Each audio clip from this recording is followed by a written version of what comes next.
Tantor Audio, a division of Recorded Books, presents The Book Artist by Mark Pryor, narrated by Todd Mclaren. Chapter 1. Hugo Marston held the door open for the young woman as she came into the foyer of the apartment building, bundled up as she was against the rain and cold. A shopping bag dangled from one of her wrists, and she held a small white dog in the crook of her other arm. "Bonsoir, Mademoiselle Enrico," he said, standing aside so she could get out of the cold and all the way into the lobby of their apartment building. "Oh, Monsieur Marston," she blushed, "and good evening to you, too." Hugo gave her a smile and ducked out onto Rue Jacob. He was normally the friendly sort, especially with people in his building, but Miss Enrico was new there, and had delayed Hugo with her chatter on too many occasions for him to misread the signals. As pretty as she was, chatty, dog-carrying 25-year-olds were not on his radar. He pulled his coat around him as the chill seeped in, and his fedora kept the light rain out of his eyes as he made his way toward the River Seine. His path was illuminated by the glow from the storefronts and occasional street lamps overhead. Perfect weather for reading by the fire, he thought, as he turned onto Rue de Saint-Père. No chance. Tonight was the U.S. Embassy's Christmas party, and senior staff were required to be on hand no matter what.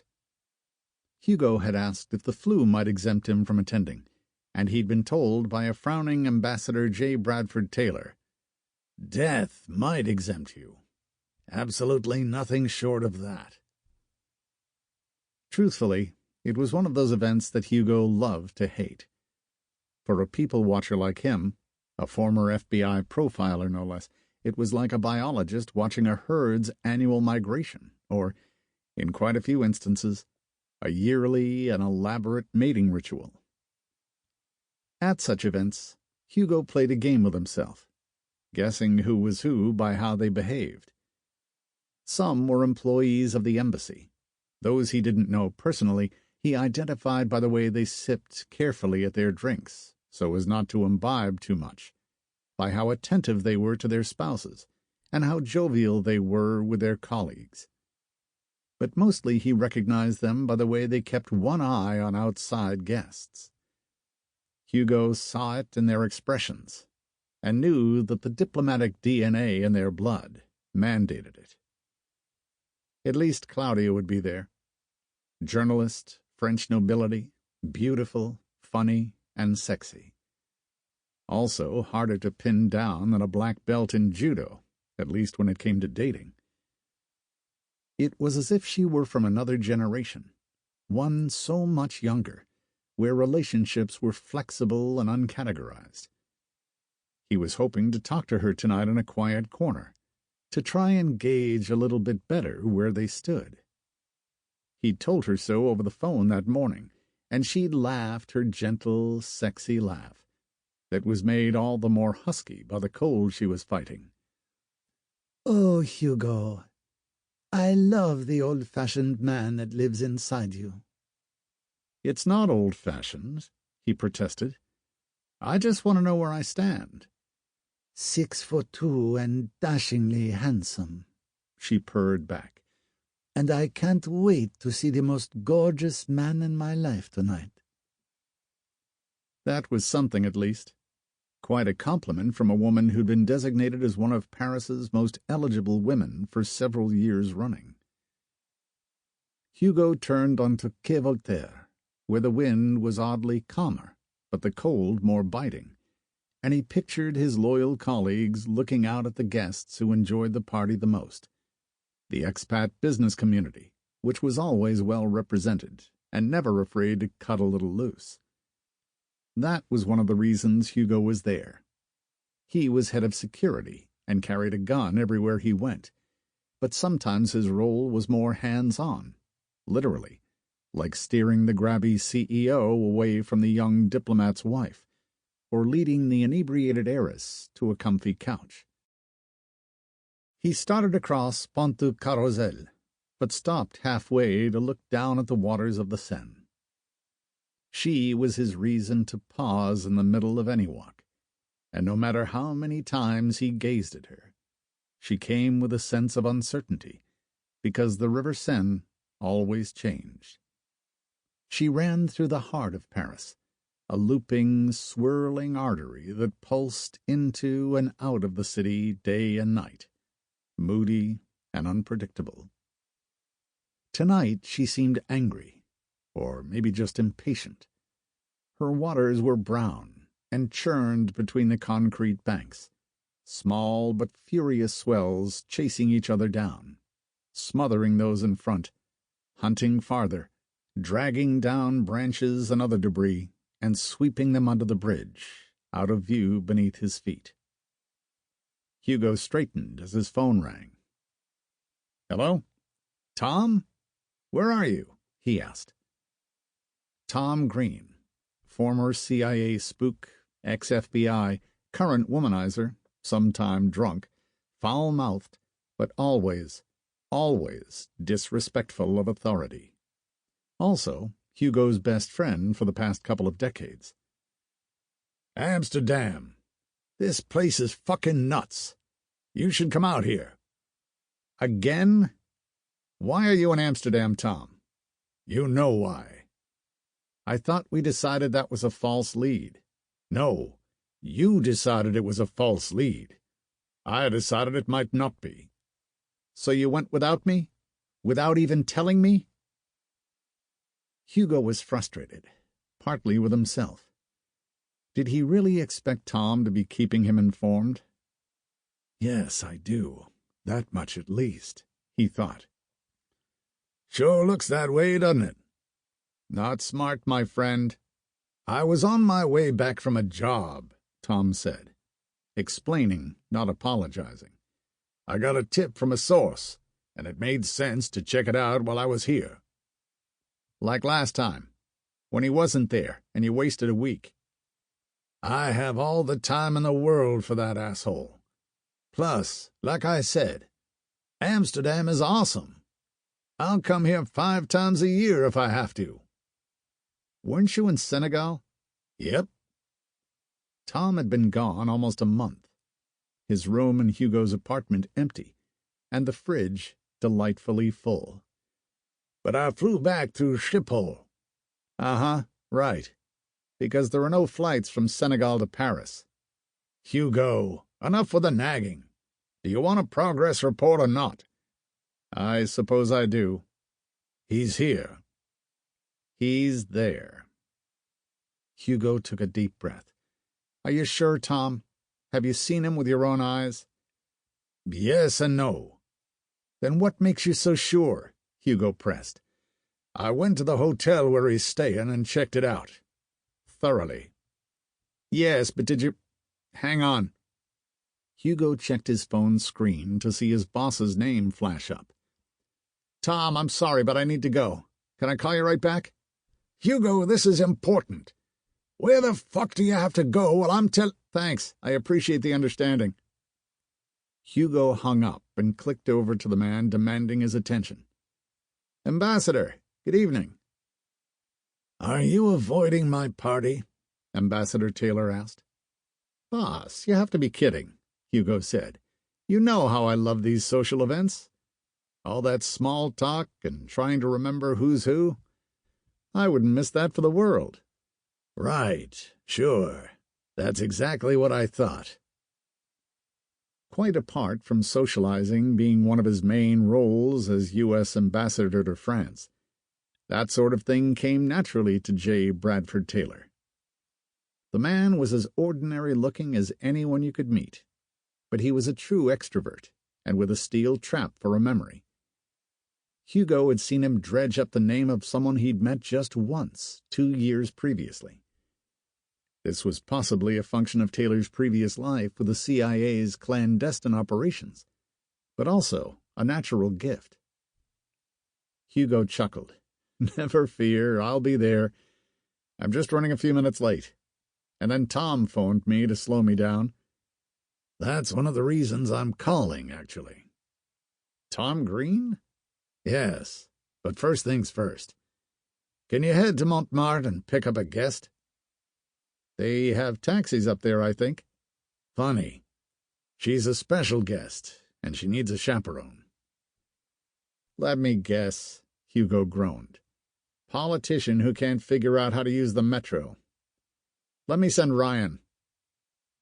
Ryan Pierce was Hugo's second-in-command, as reliable as he was brilliant.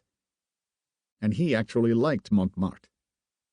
Every time Hugo had been there, all 3 times, the narrow, winding streets of old arrondissement had been packed to a standstill with tourists. I tried him first. He's sick. He didn't tell me that. He didn't tell me either, but I took one look at him and sent him home. Diligence and hard work is commendable, right up until you risk giving me the flu. Well, I was walking over to the embassy, but text me the address and I'll take a cab up there. Thanks. So, about Tom. Right, Hugo said. What's up? You and I have had a don't ask, don't tell policy on our previous lives. At least as far as the details. A sound policy. You worked at the CIA, I was at the FBI. Hugo scanned the traffic for a vacant taxi, but saw none. He started across the bridge toward the right bank. But if you want some more stories, buy me a drink and I'll tell you a few. You know what I'm getting at. I'm not sure that I do. The ambassador cleared his throat. Would you like to explain what Tom is doing in Amsterdam? Drugs and hookers would be my guess. We have those here. Yeah, but that place is famous for them. And you know Tom. He likes variety. Hugo. He tore up some guy's hotel room. Oh, he did? Hugo said, surprised. He did, the ambassador said. I just got off the phone with him, and he mentioned finding someone and checking out his room. He didn't describe it the way you did, though. Well, he wouldn't, would he? Taylor said, sounding frustrated. How did you hear about this? Hugo asked. Let's just say that when a former CIA operative goes off the reservation, other former CIA operatives are usually the first to find out. Then there's probably little I can tell you that you don't already know. I know what's in the file, and we both know those things contain what their authors want them to contain. Hugo paused for a moment. You know, boss, there's a reason we have this don't ask, don't tell policy. It's good for both of us. It is until I start getting dragged into your mess, Taylor said. Then his voice softened. Look, I'm not just your boss, I'm also your friend. Just tell me what I need to know to help you, to help Tom. I don't want something exploding in my backyard and have no idea what it is or what I'm supposed to do. No judgment, I promise. I just want to be able to help if that time comes. Hugo spotted a break in the traffic, and he trotted across the street. A breath of chilly wind wrapped itself around his throat, then slipped off and away like an icy scarf. Okay, he said. We could probably use a little help with this one. Let me find a taxi, and I'll get back to you. Chapter 2. Hugo climbed into the back of a Mercedes taxi and read out the address that Ambassador Taylor had texted him. He buckled up and dialed the one person who was more important to him at that moment than the ambassador. Claudia, it's me. I know. I actually have you as a contact in my phone. Right. He smiled. So I'm going to be late tonight. I wanted to let you know. But I'm almost there, she protested. You'll see plenty of people you know. Just load up on champagne and I'll be there as soon as possible. What's the hold-up? Your hair? Makeup? Both. Plus, the ambassador wants me to go to Montmartre to pick up a special guest. A special guest with no legs? I know, it seems a little unnecessary. But I gather she doesn't know her way around Paris. Taxi drivers do, She suggested mildly. Does Taylor have the hots for her or something? He can be very protective when he falls for a woman. That laugh again. Like someone else I know. I'll take that as a compliment. And you may be right, but I have no idea. Well, hurry back. I'm getting sick and halved my run today so I could be on your arm. Oh, right. How's the marathon training going? This was something new for her, but she'd embraced it with total enthusiasm, and Hugo admired her for it. I like the gym work better than the running, but it's growing on me. Good. Well, find Taylor and hide out until I get there. But don't give him the flu. She blew a kiss at him down the phone and hung up. He looked out of the window for a moment, at Paris passing him by. He loved this time of year, when the flow of tourists was reduced to a trickle, and the shops and restaurants sparkled with Christmas lights. With a start, he remembered his boss, his promise to call him right back, and dialed his cell. Taylor answered quickly. "Hey, Hugo. Thanks for calling back just as 3 American CEOs show up drunk. They're drooling over Emma. Do you need to launch a rescue mission? We can talk about this another time." Rescue Emma? The surprise in his voice was real. "Good heavens, no," Hugo laughed. Emma had been his secretary for as long as he'd been at the embassy, and, with the possible exception of Claudia, a stronger and more capable woman Hugo had never met. "I meant rescue those poor bastards." "They deserve what they get," Taylor said. "But just in case, give me the short version." "My pleasure." Hugo took a deep breath and started his story. So, back when Tom and I were still with the Bureau, there were a string of bank robberies in Houston. Things were quiet in the BAU, and someone figured a profile could help find the guys responsible. I didn't mind, since Tom was assigned to the Houston office, and if we were successful, I was close enough to swing through Austin and see my folks. "An innocuous start to an impending disaster?" Taylor said. "Yep, and I'll cut to the chase. Literally. I figured out which bank they were likely to hit next, and Tom and I staked it out. Sure enough, they hit it right on schedule." "Nice work." "You'd think," Hugo said. "Except this time, and for the first time, they shot people. I didn't see that coming." "People were killed?" "Not just people," Hugo said, his heart heavy with the memory. "The bank was in the neighborhood where Tom lived, where he lived with his sister." There was a brief silence. "Shit. One of the people killed was Tom's sister." Hugo could picture it like it was yesterday. Her bright yellow dress stained with blood, and the devastation written on Tom's face as he knelt beside her fallen figure, rage and anger soon overpowering his shock. Silence sat between them for a moment. Then Taylor asked, "So what happened?" "We chased them, followed them to an abandoned house a few miles away. They had no idea we were on their tail. I posted up out front, and Tom went round the back. I radioed for backup, for a SWAT team to come get them." "Protocol." "Right, protocol. Not something Tom was ever a fan of." "Even back then?" "Especially back then." "So I'm guessing he didn't want to wait." "One of them tried to get away, came out the back and saw Tom, drew on him. Tom shot him dead." "Hugo, it's me. Be honest. Is that the real story or the official one?" "Ah, your BS detector going off, is it?" "Loud and clear." Hugo couldn't help but smile. Taylor's no-nonsense attitude had always been a breath of fresh air in the diplomatic world, where hedging and half-truths were the norm. Hugo himself was prone to inopportune outbursts of truth-telling, so he appreciated his boss's insistence on it now. "Fine," Hugo said, "since you insist. I was waiting in front of the house, like I said. I heard a gunshot and ran across the yard, then followed the veranda around to the back." Hugo felt his heart take an uptick at the memory.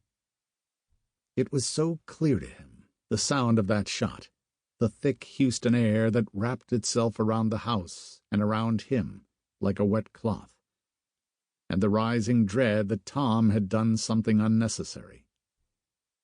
When I got there, Tom was just inside the doorway, and one of the two men inside was dead. "Just to be clear, Tom shot him? It wasn't suicide?" "It wasn't suicide, no." "And what happened then?" "Well," Hugo took a breath, "I made sure the second guy was secure, and we waited outside the house for backup to arrive." "All four of you were outside when they got there?" "Correct." "I see." "Yes. What you see is that Tom moved the body to make it look like the guy was escaping. And I didn't stop him." Ambassador Taylor continued with his questions. "So one of them was dead, and the other?" "Rick Kofer is his name. He was taken into custody and went to prison eventually, and then parole." "After robbing a bunch of banks and killing people?" Hugo grimaced. "Well, we only had proof of that one robbery. And let's just say that as a result of that afternoon, with Tom going off the reservation, the U.S. Attorney's Office wasn't wild about taking the cases to trial. Kofer got a great deal, but waived all appeals, and also any civil suit against the government." "Against you?" "I'd like to think it'd be against Tom, but yeah." "I'm missing something here," Taylor frowned, and Hugo could hear the wheels turning in his mind. "One bad guy dead, the other in prison and now paroled. Are you telling me that this Kofer guy is in Amsterdam, and Tom is chasing him?" "It's kind of the other way around. Tom thinks Kofer came over here to do us harm." "But why? He robbed the banks and killed Tom's sister. You were just doing your jobs. Why would this be so important to him after all this time? Why take it so personally?" "Yeah, you are missing something. Kofer is taking it personally because he saw Tom execute his partner in crime in that house. That partner in crime happened to be his twin brother." "Ah, I see now," Taylor said quietly. "That explains things a little better." "I had Tom on the phone earlier. He mentioned the hotel room you heard about. He said it was Rick Kofer's." "Look, Kofer might be there, but that wasn't his hotel room." "How do you know?" "The U.S. federal government has started to use that hotel just in the last year. The room Tom broke into is being used by, let's just say, an American on a diplomatic mission." "One of your spook types, you mean?" "Normal security captured a man going into the room, and it took another 10 seconds to ID Tom." "He's convinced Kofer is there." "And he may be, but that wasn't his room." "I can try to summon Tom back, boss, if that's what you're asking me to do." "Good Lord, no," Taylor guffawed. "Tom doesn't listen to his superior officers at the best of times. I can't imagine he'd listen to you ordering him back to Paris. Not when he has the bit between his teeth." "So what do you want me to do?" "About Tom? Not a damn thing. Go out there and help him if you want, but other than that, I don't expect anything of you. I just wanted to know what the hell was going on." "And now you do." "Thank you for that. I also want to know the minute you think Kofer is in Paris, should that happen." "Fair enough," Hugo said. "Good." Hugo could hear Taylor stand up and take a deep breath. "Now then, You're on your way to get my guest? Yeah, and I'm thrilled to be chaperoning a blowhard politician too incompetent to find her way to her own embassy. Taylor laughed. Then you'll be delighted to hear that you're actually meeting a young artist visiting from the United States. She had an art exhibition in D.C., and the Dali Paris Museum has sponsored her to bring it here. An artist? I'm not much into painting, but it's definitely an improvement on politics. Sculpture, actually. It's very modern, very good. Opening night for her show is tomorrow. I'll be going, and so will you. Thanks for thinking of me, but I do books, not art, especially sculpture, and doubly especially not modern sculpture. Yes, I thought you might say that, but that's why I wanted you to meet her. I mean, apart from the fact that she's indescribably beautiful. I thought you'd make an exception from your narrow-mindedness about art, because her sculptures are all made out of books. Really, it's very clever. Hugo wasn't sure he'd heard right. Made out of books? Yep, books. Interesting. And indescribably beautiful, you say? I do. Chapter 3. Alia Al-Safar was staying at l'Hôtel Toby on Rue Joseph de Maistre, right beside the Montmartre cemetery. Hugo asked the taxi driver to wait, then stepped out into the cold and through the sliding glass doors of the hotel into a modern, surprisingly spacious lobby. Most hotels in Paris were small, somewhat cramped, but this lobby area was bright and open, with couches and what looked like a small library to his right. He saw no obvious reception desk, just two well-dressed employees, a man and a woman, right ahead of him, perched atop stools on either side of a grand piano. They both looked up from their electronic notebooks. "Bonsoir, monsieur," the young man said. "Are you checking in?" "No," Hugo said, taking off his hat. "I'm here to pick someone up, a guest, Alia Al-Safar." The two clerks exchanged quick glances. Then the young man spoke. "Mademoiselle Al-Safar just left. 2 minutes ago." "She left?" Hugo was surprised. Taylor had told him she was expecting him. "Oui, monsieur." "Do you know where she went?" "I'm from the U.S. Embassy, and I'm supposed to be driving her there." The young woman pointed to the front doors. "She went left, along Rue Joseph de Maistre. Her friend left, too." "Friend?" Hugo thought. Taylor never mentioned a friend. He read the clerk's expressions and made a deduction from the fact that not only had Al-Safar left, but she and whoever it was had gone in opposite directions. "They were arguing?" he asked. That glance again, wondering this time whether they were violating a guest's privacy. The young woman looked down, and her colleague just shrugged. "Can you tell me what she's wearing?" Hugo pressed. "I'm responsible for her safety." "Black boots, jeans, and a red jacket, and a red hat," the young man said, a little too quickly for his colleague's liking, apparently. "That's a yes, then," Hugo thought. "Merci," was all he said, though. He put his hat back on and braced himself for the cold, then exited the automatic doors and hurried back to the cab. He directed the taxi driver to take him up the street Al-Safar had gone. They drove slowly, but after about 100 yards or so, Rue Joseph de Maistre arrowed into Rue des Abbesses. "It's one way, monsieur," the cabby said. "I have to turn left, but the restaurants and probably your friend are to the right." "Merci," Hugo said, and he hurriedly paid the man. He climbed back out into the cold and looked along the street. This was one of the major arteries that kept the area of Montmartre alive and ticking. A narrow street, yes, but normally pulsing with activity, throbbing. Sample complete. Ready to continue?